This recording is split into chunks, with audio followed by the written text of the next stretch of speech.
খুব তাৎক্ষণিক সিদ্ধান্তের ভিত্তিতে আজকের অনুষ্ঠানটি আয়োজন করছি। রাশেক রহমান, আপনার একটি ফেসবুক পোস্ট এবং ডক্টর নাজমুল হাসান কলিমুল্লাহর কাছ থেকে কিছু তথ্য পেয়েই আমি আলোচনা। রাশেক রহমান, আপনি আপনার ফেসবুক পোস্টে লিখছেন যে আলহামদুলিল্লাহ এইমাত্র জানতে পারলাম ভারতে একটি সর্বদলীয় সভা হয়েছে যেখানে সর্বসম্মতিক্রমে জননেত্রী শেখ হাসিনাকে সসম্মানে পূর্ণ নিরাপত্তায় বাংলাদেশে প্রত্যাবর্তন করবার সিদ্ধান্ত গৃহীত হয়েছে। অত্যন্ত গোপনীয়তার সাথে এই গুরুত্বপূর্ণ বৈঠক অনুষ্ঠিত হয়। জয় বাংলা, জয় বঙ্গবন্ধু। আপনার পোস্ট থেকে পড়লাম।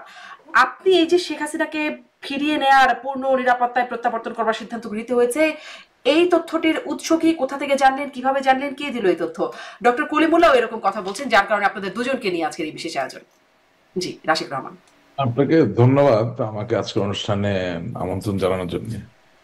প্রথম কথা হচ্ছে, আমাদের তো বিভিন্ন পর্যায়ের বন্ধু বান্ধব পৃথিবীর বিভিন্ন জায়গায় আছেন। এখন সঙ্গত কারণে আপনাকে আমাকে কে বলেছেন সেটা আমি বলতে যাব না। তার থেকেও বড় কথা হচ্ছে যে আমার কাছে মনে হয়েছে যে নিউজটা খুবই প্রাসঙ্গিক বর্তমান পরিস্থিতির সাথে।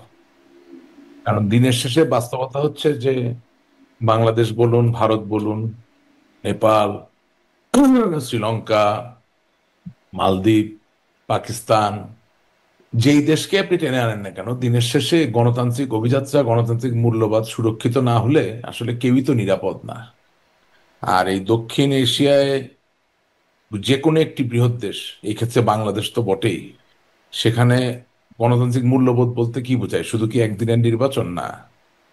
জুলাই আগস্টের যে আন্দোলনটা হয়েছে সেখানে অবশ্যই অনেকগুলো কারণ মিলেই তো এই পরিবেশ বা পরিস্থিতি তৈরি হয়েছে। সেখানে নির্বাচনও একটা আলোচ্য বিষয় ছিল বটে, তাই না? তা নির্বাচনটা কেন? গণতন্ত্রের জন্য। এখন কোন দেশে প্রতিদিন যদি এটা যদি মৃত্যু উপত্যকায় পরিণত হয়, কোন দেশে আপনি যদি বিনা বিচারে মৃত্যুবরণ করেন, সেটা আগে পেছনে অথবা ভবিষ্যৎ যেভাবে আপনি হিসাবে ধরেন না কেন, সেটা যে খুব শুধুমাত্র বাংলাদেশের জন্য বাংলাদেশের মাঝে সীমাবদ্ধ থাকবে তা না, সেটা তো পৃথিবীর অন্য সকল দেশকে প্রভাবিত করবে। সেই জায়গা থেকে আহ, আমি যেটুকু খবর পেয়েছি, ভারত একেবারেই সুস্পষ্টভাবে বাংলাদেশের গণতান্ত্রিক অভিযাত্রা অব্যাহত থাকুক এবং সেই অভিযাত্রায় আওয়ামী লীগের মতো একটি বৃহৎ দল সেও অংশগ্রহণ করতে পারুক, এই জায়গাটায় তারা ঐক্যবদ্ধ জায়গায় আছেন। এটার মানে এই নয় যে সে অন্য কোনো দলকে গণতান্ত্রিক অভিযাত্রায় অংশগ্রহণ করুক, এটা চায় না। এটার মানে যে সকলে মিলে অংশগ্রহণ করুক, এটা চায়। তো এটা আবার রিনিউড হয়েছে এবং আমার কাছে মনে হয়েছে যে বর্তমান রাজনৈতিক প্রেক্ষাপটে এটাই তো হওয়ার কথা। কারণ আপনি যদি ভারতের মাননীয় প্রধানমন্ত্রী নরেন্দ্র মোদীর কথা ধরেন, সে তো হাজার হলো একটা ডেমোক্রেটিক্যালি ইলেক্টেড পলিটিক্যাল পার্টির leader. He himself is a democratically elected political soul. So obviously কোনো না কোনো একটা মেকানিজমে কিছুদিন পর পর পলিটিক্যাল কনভিকশন এবং কমিটমেন্টের যেই জায়গাটা, এটা রিনিউয়াল তো প্রয়োজন হবে এবং সেই রিনিউয়ালের জায়গাটাই এখানে এসেছে। এতে এটার সাথে ভারত নির্ভরতা বা দালালি করা বা কারো কাছে নিজেকে বিক্রি করে দেওয়ার কোনোই সম্বন্ধ জি, বা রাশিদ রহমান, সেই প্রসঙ্গটি আরেকটু আসবো যে ভারত আসলে মানে এই গণতান্ত্রিক অভিযাত্রায় ফিরবে বাংলাদেশ, এই সিদ্ধান্ত নেবার কে, সেই কেউ না। প্রসঙ্গটাতে আমি পরে আসবো। কিন্তু আমি আসলে একটু বুঝতে চাই যে আসলে এই তথ্যটার উৎস কি। কারণ আওয়ামী লীগ এটি তার অফিসিয়াল ফেসবুক পেজ আছে, তারা বিভিন্ন তথ্য জানায়, সেখানে বলতে পারতো। আমি এই আপনার পোস্ট দেখার পরে কিছু মানে কারো অনেকের সাথে কথা বলবার চেষ্টা করেছি, যদিও এখন গভীর রাত, সবার সাথে কথা বলবার সুযোগ নাই। আহ কারো কাছ থেকে এই তথ্যটি পাচ্ছিলাম না। আমি নাজমুল হাসান করিমুল্লাহ আপনার কাছ থেকেও একটু এই বিষয়টা শুনি, যেহেতু আপনিও এই তথ্যটি পেয়েছেন বলে আমি জানছি। কিভাবে পেলেন? মানে কিভাবে এটি বিশ্বাসযোগ্য? আপনার ব্যাখ্যায় কিভাবে বিশ্বাসযোগ্য হচ্ছে এবং কিভাবে পেলেন আপনি যদি বলেন। ধন্যবাদ।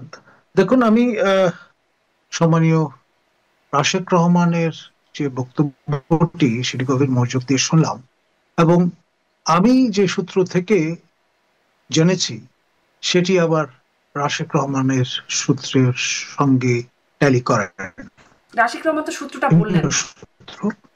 তবে না, উনি বললেন না। আমি যেটি প্রকাশ্যে বলবো সেটি হচ্ছে তরুণ ঘোষ। তিনি আমার মতো একজন টকশো শিল্পী, ভারতের নাগরিক, এবং আরেকজন তাকে, দুজনকে আমি এ বিষয়ে বলতে শুনেছি ভার্চুয়ালি। এবং তরুণ ঘোষ আরেক ধাপ এগিয়ে বলেছেন যে এই সর্বদলীয় পার্লামেন্টারি যে বৈঠক, তার আগে ভারতের মহামান্য রাষ্ট্রপতি মুর্মু, তার সঙ্গে মাননীয় প্রধানমন্ত্রী নরেন্দ্র মোদী তিনিও আহ, দেখা করেছেন এবং অবহিত করেছেন বিষয়টি। এক, দুই, 3 নম্বর যে বিষয়টি সেটি হচ্ছে আপনার ভারত সরোগেট মাদার বা ধাত্রী মাতা হিসেবে ভূমিকা পালন করেছে মহান মুক্তিযুদ্ধের সময়। এবং অনেকে আরেকটু খোলাসা করে বলেন যে বাংলাদেশ রাষ্ট্রের আতুরঘর হচ্ছে ফোর্ট উইলিয়াম, অর্থাৎ ইস্টার্ন কমান্ডের যে সদর দপ্তর সেখানটায়। এবং এখানে একটা সাজ রবও আছে। আপনার বেশ কিছুদিন ধরে যে কথাটি চাউর হয়েছে যে ভারত দুটি ক্যাটাগরাইজেশন ফেলেছে সারা বিশ্বের দেশগুলোকে। সবচেয়ে ওভারওয়েলমিং মেজরিটি কান্ট্রিজ তারা মিত্র, আর হাতে গোনা কটি দেশ তারা শত্রু রাষ্ট্র। তার মধ্যে সম্প্রতি 6টি রাষ্ট্রের আপনার লেবেলিং তারা করেছেন। তার মধ্যে 5ম স্থানে আছে বাংলাদেশ শত্রু রাষ্ট্র হিসেবে। খেয়াল করেন, এটি খুবই গুরুত্বপূর্ণ একটা, আমি মনে করি, ডিজুরো বেসিস যে আপনার 71-এ মুক্তিযুদ্ধের সময়ও ইন্দিরা সরকার প্রায় 1 বছর ধরে নানান রকম প্রিপারেটরি গ্রাউন্ড তৈরি করেছে। এবং 6 ডিসেম্বর যে যুদ্ধ ঘোষণার ব্যাপারটি ঘটেছিল সেটারও একটা পরতে পরতে প্রিপারেশন ছিল। নভেম্বর থেকেই যশোর সেক্টরে ভারতীয় আপনার ট্যাঙ্ক প্রবেশ করেছিল বলে পাকিস্তানিরা দাবি করছিল। এখন তার একেবারে উড়িয়ে দেওয়া যায় না। ইনফরমালি প্রবেশের পরে যখন পাকিস্তান বিমান হামলা করে বসলো ভারতে, সম্ভবত 3রা ডিসেম্বর, তারপর ভারতের আর কোনো উপায় ছিল না যুদ্ধ ঘোষণা না করে, কারণ that was a unilateral aggression, aggressive posture, যেটি সম্প্রতি আমরা দেখেছি ইসরায়েল ইনল্যাটারালি অ্যাকশনে গেছে এগেইনস্ট ইরান, সেরকম একটা বিষয়। যাই হোক, ইতিহাসের অংশ। বাংলাদেশের সামনে কিছু একটা ঘটতে চলেছে, তার প্রিপারেটরি অংশ হিসেবে এই যে শত্রু রাষ্ট্র হিসেবে চিহ্নিত করা, তারপর আম পাঠানোর যে ম্যাঙ্গো ডিপ্লোমেসি, সেটার ভেতরের খবর সেটি হচ্ছে আমরা পাঠিয়েছি আম, কিন্তু সবিনয়ে তা গ্রহণ করা হয়নি। শেষ পর্যন্ত দূতাবাসের আমাদের লোকজনই বা তার পরিবার পরিজন সেটা কনজিউম করেছেন। জি জি, কিন্তু ওই যে মানে সর্বদলীয় বৈঠকে যে সিদ্ধান্ত হয়েছে বলে বলছেন ডক্টর কলিমুল্লাহ, মানে ভারতের মিডিয়া, তরুণ ঘোষের বরাত আপনি দিচ্ছেন, কিন্তু ভারতের মিডিয়াতে তো আমি অনেকগুলো পত্রিকা মানে মেইন স্ট্রিম দেখবার চেষ্টা করলাম, তারা অপারেশন সিন্দুর নিয়ে কথা বলছেন, ট্রাম্পের পলিসি নিয়ে কথা বলছেন, কিন্তু বাংলাদেশের প্রধানমন্ত্রীকে বাংলাদেশের প্রত্যাবর্তনের বিষয়ে কিছু কথা হয়েছে, সেখানে তো এটি আসছে না। মানে ভারতের মিডিয়াতে আবার অনেক রকম মিডিয়াতে কথাবার্তা হয়, অনেক গুজব হয় ভারতে। এটি গুজব না, আপনারা কিভাবে নিশ্চিত হচ্ছেন? কারণ আওয়ামী লীগ এটি দাবি করছে না কোথাও। করবার কথা নয়।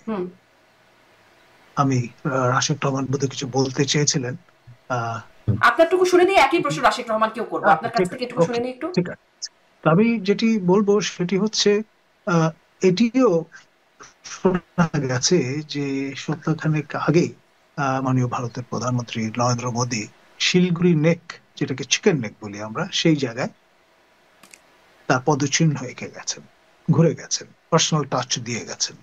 সেটাও খুব সাজেস্টিভ। এখন আপনার কতগুলো অপশন আছে, তার মধ্যে একটি হচ্ছে সার্জিক্যাল স্ট্রাইক, আরেকটি হচ্ছে আপনার ড্রোন হামলার মতো কিছু বিষয়, আরেকটি হচ্ছে একেবারে সরাসরি আপনার বেলিজারেন্ট একটা কোশ্চেন নিয়ে এগিয়ে আসা, এবং তার ফলে ডিজুরো বেসিস যেটা অলরেডি তৈরি হয়েছে, শত্রু রাষ্ট্রের বিরুদ্ধে কিন্তু আপনি অ্যাকশনে যেতে পারেন, মিত্র রাষ্ট্রের বিরুদ্ধে নয়। এবং আপনি জানেন যে এরকম একটি সর্বদলীয় বৈঠক আয়োজন করা হয়েছিল আমাদের মাননীয় সাবেক প্রধানমন্ত্রী বা এক অর্থে যিনি পদত্যাগ করেননি বলে জনশ্রুতি আছে। তিনি 2029 পর্যন্ত তার ক্যারিয়ার সে পর্যন্ত বহাল আছেন বলে কেউ কেউ মনে করেন। তো সেই বিষয়টা সঙ্গে এটার একটা যোগসূত্র আছে যে তিনি হয়তো পূর্ণ নিরাপত্তা সহ উইথ ডিগনিটি বাংলাদেশে প্রত্যাবর্তন করতে পারেন।